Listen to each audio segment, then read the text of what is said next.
detail as well. So first of all, talking about denaturation of protein.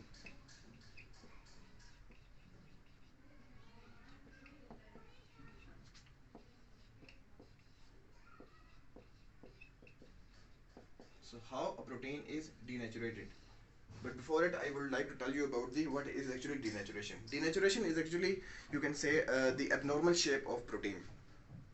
By some different agents, a protein is distorted and it is not able to perform its functions. So this is known as the denaturation. And how this denaturation occurs? By different denaturating agents, which includes the urea, elevated pH levels, organic solvents,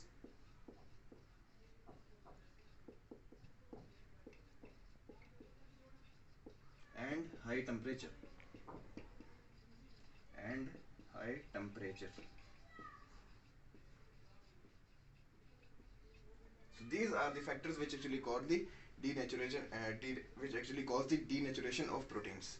Urea, it is a substance. Whenever it is in contact with the protein, it causes the denaturation.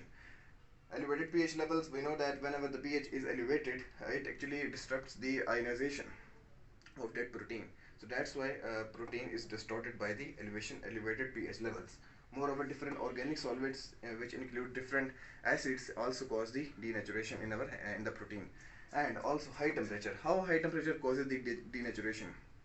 Actually, whenever the temperature is high, the bonds, which are different bonds in the protein, like alpha helix, beta pleated sheets, these are actually broken down, and these bonds actually stabilize the protein. And whenever these bonds are broken, the whole protein is denatured. So that's why high temperature causes the denaturation of proteins. Now I would like to tell you about what are the consequences of the denaturation. Consequences.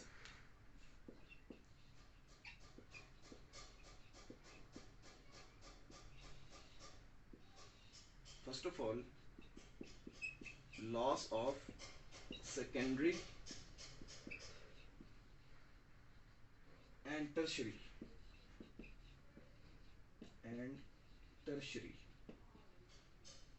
structure occurs.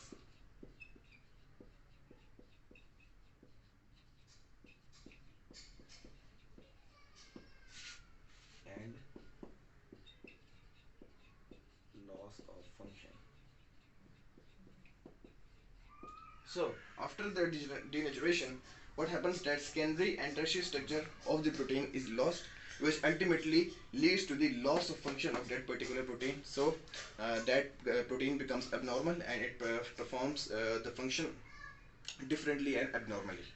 So this is the whole about the denaturation of the proteins.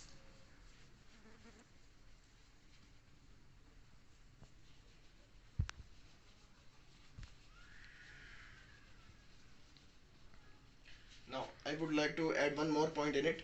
After the denaturation, some proteins are able to adopt its native conformation as they were before the denaturation, but most of the proteins cannot adopt their native conformation as they were before the denaturation, and they remain permanently denatured.